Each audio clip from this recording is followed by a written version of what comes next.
Welcome back, everybody, to Humanity Unchained. I'm Jeff Joyce, joined here by Julie McCoy. So great to have you all with us again. And we have Mike Stone here. We have an interesting topic today. We're going to be discussing Ray Kurzweil's most recent book, plus one of his TED Talks and some other topics. This should be a fun episode.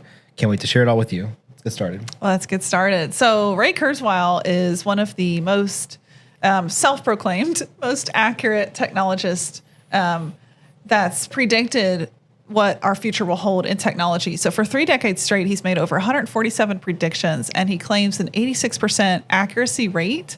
And what's interesting is a lot of the things he has predicted have been coming true, like what we're seeing as we head towards 2029 with the rate of computing change and how much we can now process on a single chip. So he made some predictions that were absolutely true. And now he is actually the oldest living expert. He's over 60, the oldest living expert in AI.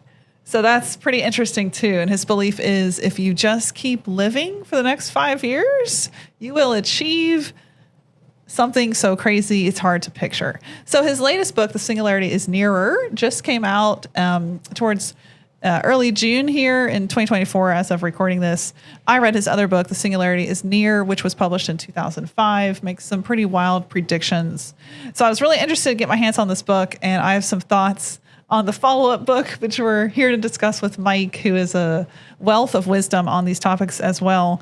And if you're not familiar with Ray Kurzweil, I would love to bring you up to speed with this quote from his TED Talk, which just came out this June, the same time his new book just came out. All right, so here we go. Here's what Ray Kurzweil says. When we get to the 2030s, nanobots will connect our brains to the cloud just the way your phone does. It'll expand intelligence 1,000,000-fold by 2045. That is the singularity. We will be funnier, sexier, smarter, more creative, free from biological limitations. We'll be able to choose our appearance. We'll be able to do things we can't do today, like visualize objects in 11 dimensions. We can speak all languages. We will be able to expand consciousness in ways we can barely imagine. We will experience richer culture with our extra years of life.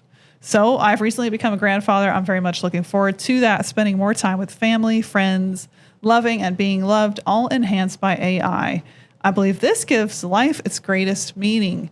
And what he didn't say there is that by 2045, which is the merge he predicts of technology with humanity, our biology basically becoming one with technology, that we will have the potential of living forever and immortality will be possible. So he believes some pretty crazy things. There's been circulated this idea that Ray Kurzweil is a cult leader and runs a cult called Singularity University. I will leave that up to you to decide if you want to go down that rabbit hole or not. But we're here to discuss his latest book. So, Mike, you had the chance to catch up, as did I, this weekend along the book. Of course, it just came out 5 days ago. So we're pretty much new to this over 400-page book, but we have read some of it and we have some thoughts. Where would you like to start? Well, first off, thanks for having me on again. Glad to be here and always fun to sit down and talk AI stuff with you guys. I mean, I would say if you're looking at the book, you've got really 3 sections. You got 3 sections. You've got a first third of the book, which is sort of the history and how kind of modern AI works. Mm-hmm. You've got a second third, which is sort of like what he believes is coming in the near future. Some of that I'd absolutely agree with. Some of it I'd probably pick a couple of holes in. And then you have the last third of the book, which is essentially when he says things are going to change radically and quickly. And it kind of depends on which one we want to start with. I would say probably skip the first section, start with the middle section. Because the first section is like, yeah, most everybody that's in AI is kind of going to know a lot of the stuff in there in the first place. I think the center section, which is where he talks about what we've got now, what things are going to change in the near future, and what things that he's talking about are sort of attainable and sort of aren't. Because as you went into, he talks about extending life. Mm-hmm. And there's definitely people researching that right now. There's all sorts of stuff going on. There's an article that I linked to you earlier on group out of, I believe it's a Swiss university that is talking about developing what they're calling nanobots, but they're not mechanical nanobots. They're organic nanobots that are made simply out of folded proteins to kill cancer cells. Yes. And it's really fascinating stuff that's out there that is research that we're doing right now and is further research that we can accelerate in many ways with AI. So there are some things that he's talking about when you're saying, life extension, decoding the structure of how the body works and all sorts of other things. So it's like, yeah, okay, he's got a point. There is some stuff there that could really happen.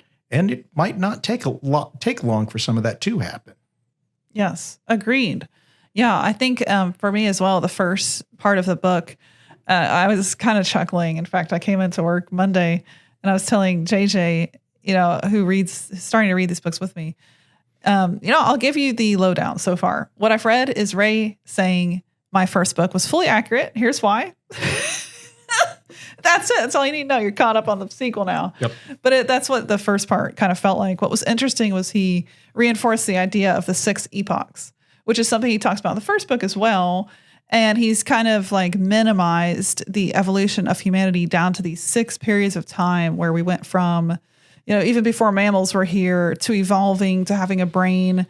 And then we're going to leap ahead. He claims we're in the 4th epoch right now, the 5th and the 6th. The 6th is the singularity, where life is literally based on these nanobots and these foglets. And we're living instead of air and oxygen, we're living in a virtual environment that we can morph in a second.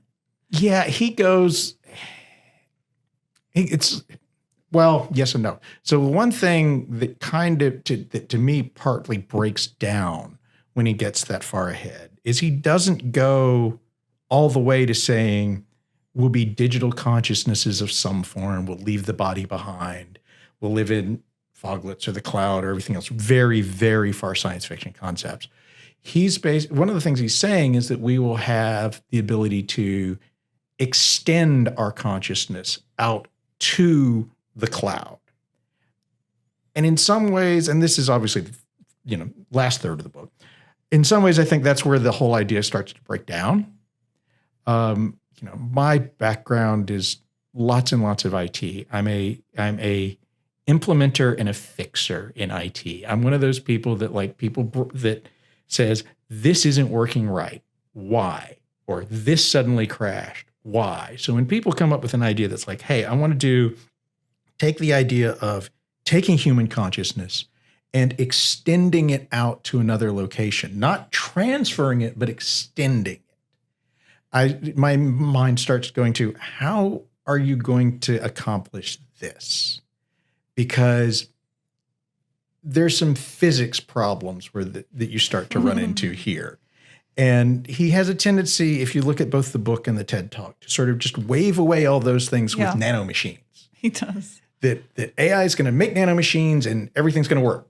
And it's like, I don't follow that, because even if you had magic nanomachines, how are they communicating from point A to point B? How is that point B working to communicate back to point A?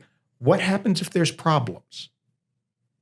What happens if your point B, your half your consciousness in a data center goes away or transfers to another data center because of load? Yeah. Does your brain just lag like a YouTube video? Yeah. What happens when your thoughts are half here and half somewhere else? And I'm like, this is where I'm like, this doesn't really seem to work on a level of reality. And not to mention, getting back into the physics angle, I don't see how you're going to restructure the human brain to have an extended consciousness somewhere else in the first place. Like, for example, if someone was to grow an extra arm and attach it to your body, how are you supposed to do anything with it? You're not wired for that. You're not wired. Your brain isn't wired to run 3 arms. Mm-hmm. How is your brain going to work with an extra whole section of brain somewhere else? Yeah. It's like, I understand what he's trying to say in some ways, but it really becomes we're just going to wave a magic wand of nanobots and things are going to happen. And it really starts to break down when you start looking at how would this work? There is no way to make it work without either breaking the laws of physics or radically changing everything about brain biology. And I mean, not just a little bit, not just, we're going to make connections here, radically changing it. Because again, your brain's not built for this. Yeah. I'm going to play the devil's advocate a little bit here. We assume that our consciousness is developed in our brain. We'd assume that. And it makes sense. It's like, yeah, we have like synapses in our brains and we have electrical signals going on in our brain. And it seems evidentiary that consciousness resides there in our brain. However, when we start to look at like what actually makes up the universe, and this is like a far out statement, all information exists everywhere all at once. Like across all vibrations, everything exists everywhere. Like it's just matter. And if we think about consciousness as being able to be molded as such, to where it can be in multiple locations, theoretically, you could be the entire universe. In a really far out, like crazy, extra quantum theory for that, but like that's the level of extension that you'd have to go through in order to achieve that. Even like if we were to talk about like mind streaming, where like you're streaming consciousness, and that's your expansion. Even that becomes you have hurdles to that. What's the streaming speed for that? yeah, exactly. Like, what about congestion? What if your consciousness gets intertangled with somebody else's? And you mold into Julio. Are you talking about could hackers essentially DDoS your connection to half your brain and bring it down for ransomware? Or there's all sorts of other things. It's like, how in the world would you make this work? Right. And I think that if you want to get into sci-fi concepts, like he's kind of really getting to, I think that you could talk a lot easier about the idea of being either all human or all digital. But combining the two actively, I think, really causes a lot of problems. Yeah, and you're right. If you're talking about a meta-established consciousness throughout all sorts of things, yeah, okay, you're really going to have to look at something like that where you're more, and that's very sci-fi, where you're more building an interface to it than trying to house it in two exact locations and keep everything in sync. Yeah. I think the dangers of merging with brain matter and just like blood cells, like one thing he talks about in the book, he brought this up in the 2005 book, was back when he wrote that book, we actually had an invention happening from a physicist who was looking at robotic red blood cells. And he was looking at a way where he could build these replacement for human blood cells and allow an Olympic runner to sprint for 30 minutes without stopping to take a breath. Can you imagine?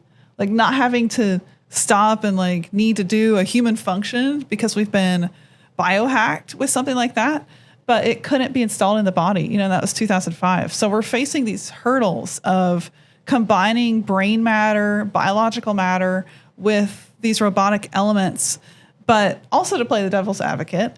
I think for me, as I read the book, and it's so far-fetched, it's just wild to read these things. I love them because it's like, what if? That's what I like to look into. What if this could actually happen? Because back in the 50s, when the term AI was coined at a conference with 10 people who believed they could have AGI by the 70s, that was the first AI conference. That was a conversation. Back when all this occurred, there were people kind of in two camps. The people that believed and saw we can have a thinking machine, and then the people who thought they were absolutely crazy. And I think like we're seeing that again play out where it's like, okay, AGI is possible. There's something called the singularity where humans merge with technology. That's beyond AGI. AGI is when we have this artificial general intelligence that equals or supersedes a human in all areas. So when we get these two levels, we are just, I think, a compute breakthrough away from something so revolutionary, it's actually hard to picture right now. Like, what if suddenly tomorrow nuclear fusion was solved, which we've been trying to achieve for 50 years, or they figure out how to stabilize quantum computing? Then the way the world runs completely changes overnight. And so that's where we have to balance, like, living in a very real world right now where things do not work. Like your TED Talk earlier, Jeff was generating images with AI. And instead of TED Talk, it said TED Talk. So we're having these very real functional problems right now. But I think we have to look into a future where just one major breakthrough, Elon's supercomputer, Microsoft's in the same race to build that, quantum computing, nuclear fusion. What if we had this huge breakthrough where we literally have a computer that's 1,000,000 times more powerful, and we ask that computer, hey, how would you make the singularity happen? And it comes up with a whole new way we've never even imagined to merge biology and technology together. And then we achieve all of the sci-fi myths. Adoption is so slow, though. And if you look at 5-6 years ago, if you were to give somebody ChatGPT, they would say, holy cow, this is insane. This is completely nuts. Now we take it for granted. We talk about its output and how it's hallucinating stuff, but it's incredible. It's an incredible piece of technology. But it took a little bit. It took a little bit to make ChatGPT. It's taken a little bit to get to 4.0. It's taking a little bit to get to 5. And like that, we're still not seeing mass adoption at the rate in which we're like, this is an excellent piece of technology. It's completely revolutionized everything. And we're not seeing that yet. Now, yes, one thing can change and that will cascade into a bunch of stuff, but people are slow to adopt unless there's something that's forcing them. If they're like, something catastrophic happens, if there's a health scare, if there's, their jobs are being taken away like faster than they can comprehend, then yeah, they're going to make rough adaptation. But it's just so slow. I think the healthcare, everything is going to be that same slow transition. And I'd agree with that. And I'd also think that, honestly, when we have the next, what I would expect to be the next big AI breakthrough, that sort of like way, way better version of ChatGPT and stuff, I think it will, there's going to be a lot it will change. There's going to be a lot it won't. And I think part of that goes back to kind of what he's describing in the book and what he definitely described in the TED Talk, which is a lot of the arguments that he's making are based around the idea that having more data and having more powerful computers will make things smarter, and that making things smarter will solve these huge problems. In the TED Talk, he specifically talks about we're the only species that makes tools that makes us smarter. And he talks about having the cell phone. And that's not something that I personally really agree with. I think it gives us access to a lot more data. And it gives us the data to maybe make better decisions. But it doesn't necessarily make us smarter. Like, I'm not several times smarter than my dad was because I have a cell phone with Google Internet and whatever. I still can get the same amount of data and still make a stupid decision on it. I'm human. I don't necessarily make always the best informed decisions, even with the best data. And these days, a lot of the data that you're getting through, even on the internet, is crap. You look at the dead internet theory where they're talking about more than 50% of the internet is bots. It's just replies, or people pushing their newest product or their whatever agenda and all this, and it's just noise. It doesn't actually mean things. So having more access to more and more and more stuff doesn't necessarily mean you're going to make the right decision. And I think that the one of the fundamental ideas that he has, and he says in the TED Talk, is that essentially having access to more stuff makes it smarter. And I don't agree with that. I don't necessarily think that having us coming out with a AI that is smarter is going to make that much of a difference. In the same way that I can say, if you had an AI that had an IQ of 300, okay, but you can today put 10 people in a room with an IQ of 100, and then the average IQ, and then you've got 1,000 of IQ in a room because you got 10 people. Mm-hmm. Same way you're just adding it all together with an AI. How is that going to make that big of a difference? I think what our advantage is with the AI is the amount of data it can process at once, which is far outside of what anybody else can contemplate, just even 5 or 10 people. You can't give them 10 million pages of books and binders and stuff and say, sort through all this and find an answer. In AI, you can dump terabytes of information on and go, what's the best answer for this? And you're going to get an answer in about 30 seconds. It's not the smarts of the AI that's going to give it to you. It's the amount of data it can figure out and process.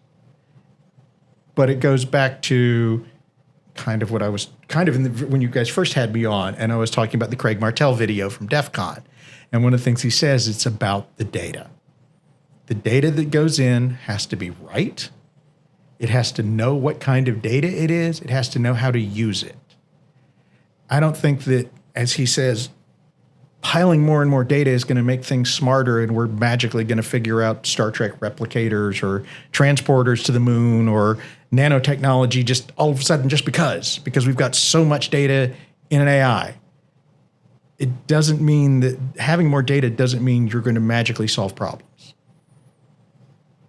Yeah. Yep. I think we have to think about what could happen when AI can iterate on itself, right? It's like, okay, all this data, and I hear like we're running out of training data for the LLMs, like that's a real problem.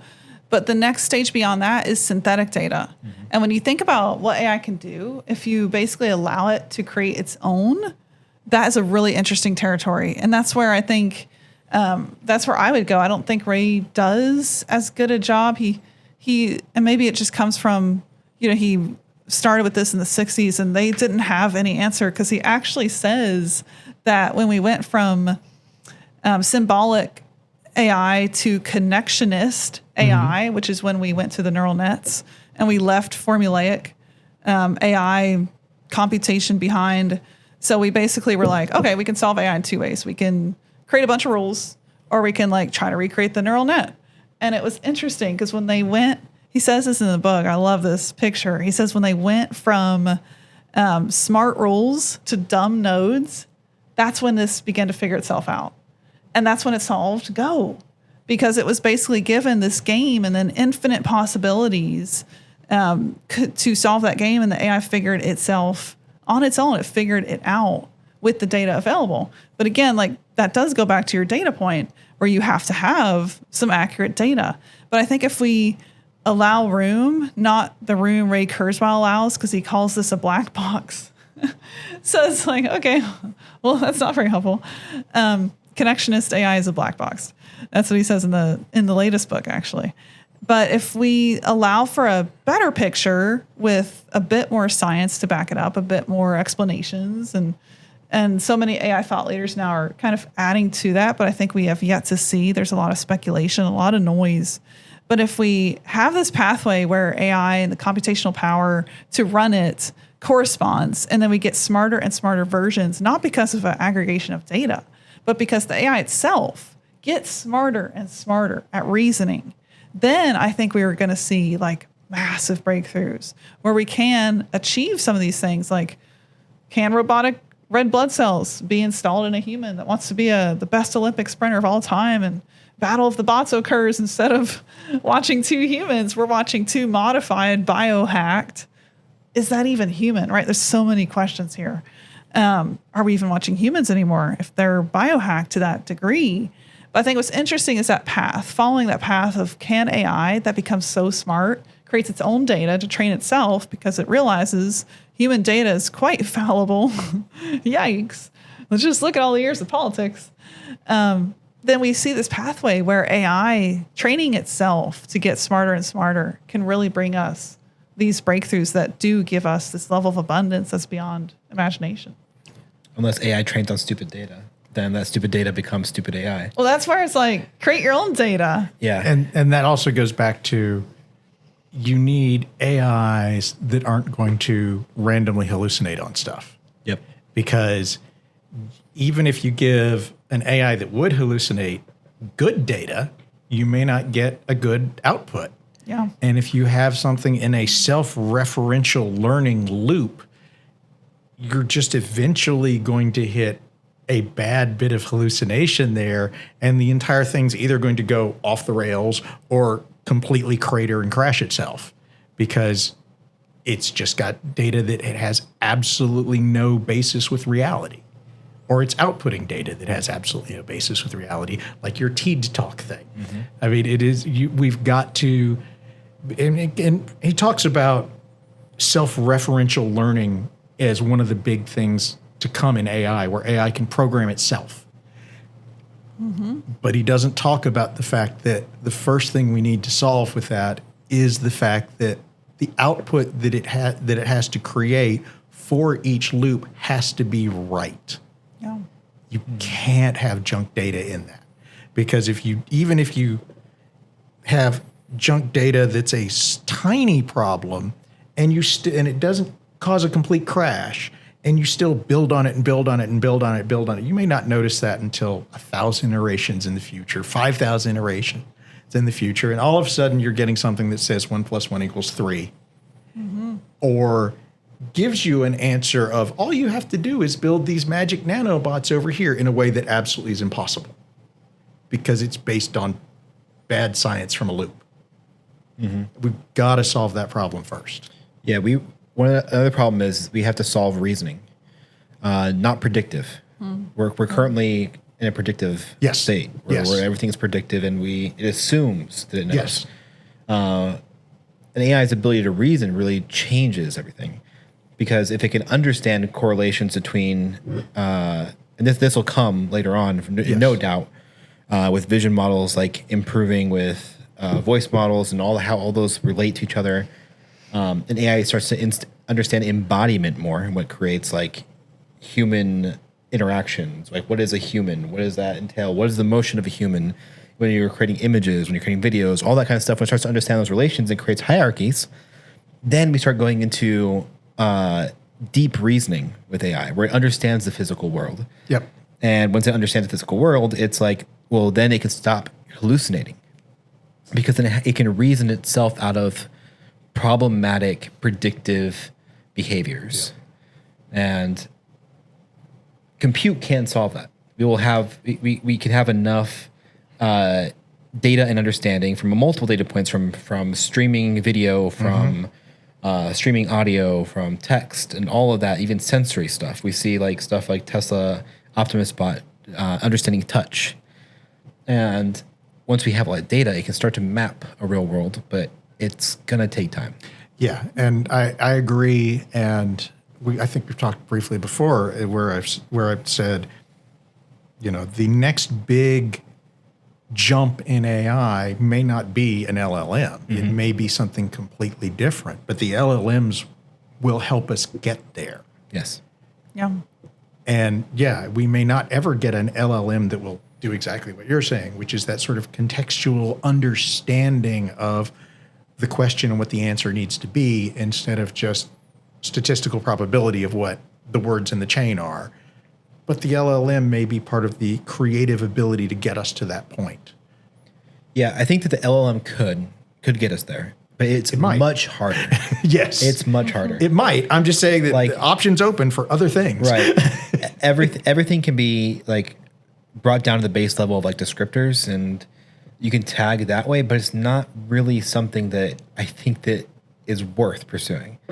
There's so many other avenues, so many ways to ingest information, that simply relying on text isn't really, and predictive isn't really the best way to go about it. Well, this has been. I have one more thing that I want to talk about. Hold on, we're not done yet. Okay. You opened this episode by saying that Ray Kurzweil said, "The next 5 years, just don't die." Do you guys know who David Sinclair is? Sounds familiar. familiar. That's not familiar. David Sinclair, he's one of the researchers that's looking into like longevity. Okay. He's often featured in all talks around AI and how AI is going to improve. Yep. The amount of just weird stuff that happens in like that space of being like, we're going to extend life forever. It absolutely is a cult, in my opinion. And so much of the science is like pseudoscience. It's like they're so selective with the stuff that they're picking and choosing. We're talking about like nanobots and organic nanobots and all that kind of stuff. It's like, well, they cherry pick so much data and then like feed it to you, and it's like, well, it's going to work because we had in a lab rat, we had it move through a toe, and it's like, well, it doesn't really equate to much. Like, you're gonna bust cancer cells by going through a rat toe, like, and plus you have to go through clinical trials, and like there's zero possibility within the next like 10 years that we're gonna see any type of nanobot inclusion into a human body. I don't see it. I always get picky with statements that come out where things are like something kills, bleach in the lab in a petri dish or something like that. To me, that when they're making statements like that, I always start to suspect really what the goal is, because that doesn't really compare to human biology. I mean, what else kills kills cancer in the lab? Bleach, fire. Lots of things that you don't want to put in your body. Smash it. Things like that. It's like, no, just because it works in the lab is not a great thing. We need to take that. It's a starter towards getting something that might work. Yep. But it's not. A lot of places are like, it's a huge press release. We can do this. It's exactly what you're saying, which is cherry picking the data and saying, look at what we can do. When it's like, you really need to investigate this for maybe a couple more months, years to prove that it's right. And that is what I think you find in a cult. Is very cherry picked data to support a fact that you want to push as something that is a fact, but is it really a fact, or is it there's an agenda there? So I think there's a lot of truth in what you said. It's fascinating because there's studies with rats where they've extended their life expectancy from like 50%, which is significant. 50% is quite a bit. If your life expectancy is like 65, 50% is a huge deal. Yep. And it was all cherry picked. Yeah. I actually messaged you when I found this out, and I was going through it. And I was reading into David Sinclair. I'll have to do an episode on that. But it's literally so much cherry picked information. There's like problems with him being sued for alleged stuff that we're not going to go into on this episode. But it's just like a lot of that community is involved in that. So when I hear people like Ray Kurzweil talking about life expectancy being extended and stuff like that, it immediately for me is just like red flag. Like what are you talking about here? Like nanobots? What nanobots are you looking at? In your brain, Jeff. Now we are seeing stuff with like protein folding and stuff like that, and that is the building blocks of like rebuilding tissue and ligaments, all that kind of That's stuff, legit. Yeah. and organs, all those kinds of things. That's a huge breakthrough, but we're still not going to see that stuff come to fruition for many years in the future. And so it's like, don't die in the next 5 years. Try not dying in like the next 20. Yeah, yeah. There will be a lot of investigation of things, even if there is a breakthrough. There will be a lot of testing, a lot of investigation, and especially when you start looking at data in people. When it is easy to do that sort of testing and longevity if you're talking about things like rats, or I know that they've also tested on things like flies or fruit flies, because they have a very short lifespan. Right. It's very easy to see if it makes an effect and if it does over generations. These are things that, live a couple of days or a couple of weeks or something like that.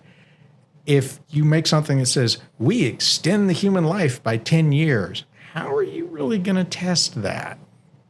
Yeah. You have to wait for them to grow up. Right. It's like, do you give it to somebody that's 75 and they live to 85? How do you know when they were going to die? Right. Yeah. You don't. How much of an effect did you have? Unless they were on hospice. Right. And then you at really- the very last minute. Really? Yeah, unless they're already going downhill badly and Yeah. it makes a difference. Then you could say, okay, this probably makes a difference. I have a case. But yeah. even then, you're looking at realistically an incredibly small sample size, which is hard to deal with in biological aspects anyway. Okay. Is you want large amounts of samples because you want a large amount of data to be able to prove something actually works. Right. So the way that they do it is actually, it's not like you're not going to die. It's reversing aging. It's what they call it. In which there is some legitimate stuff about that. Like they've had studies with repairing eyesight from it, which is fascinating. That's really awesome how they can do that. But then again, you don't know what impact it's actually having on you. You may be reversing your eyesight. What else is that causing? You're going to grow a tumor like in your lymphatic system? What's happening? There's so much testing that needs to be done on it that it's not going to be anytime soon. So if you're hopeful for it, I'm not going to try to burst your bubble, but be patient. It's going to take some time. If you're hopeful for it, the answer is still exactly what you were saying, which is just try to keep living longer until they can manage to figure something out. Yeah. And it gets through testing and confirmation and everything. Yep. I mean, I wouldn't sign up for a test run no matter how much you paid me to put nanobots in my body. No. Depends on what the nanobots did. Jeff. Of course you would say I'm not depends. going to be first in line for that. No. So top of my list, I got like bionic eye. I'd absolutely want one of those. You just said there could be a tumor. You need a cyberpunk Ripper doc for that. Right, And yep. Neuralink, if it gave me instant Google searches to my brain, I could download knowledge. Hold on. I would be. Also, give me new like feet and legs. I wouldn't mind that. Like, let me walk and run and not feel leg pain. I'd be. Just replace all of me. I was going to say, what you'd probably get is Neuralink, but the only thing you can connect to is Twitter. Oh, there you go. Sponsored Neuralink install. Yeah. The only AI you can access is Grok. Yeah. And actually, that was just to throw one other thing out there. That was one other thought that I had on Kurzweil and his idea of extending consciousness to the cloud. Because I'm like, that costs money to run stuff in the cloud. You know, if those of us that have had iPhones, I don't know if it does on Android, but you get the pop-up like once a week that says like, your screen time is up 9% over last week. Imagine getting a pop-up that says, you've thought 12% more about things this week than last week, so here's your bill for cloud usage. Oh, I'm like, this breaks down in all kinds of ways. Yeah. it does.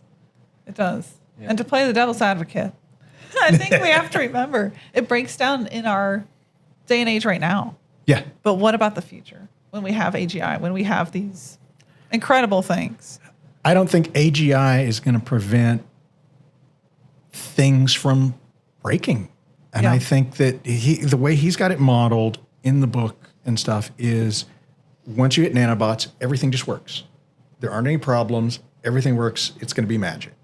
And I'm like, software problems happen. Hardware problems happen. Environmental problems happen.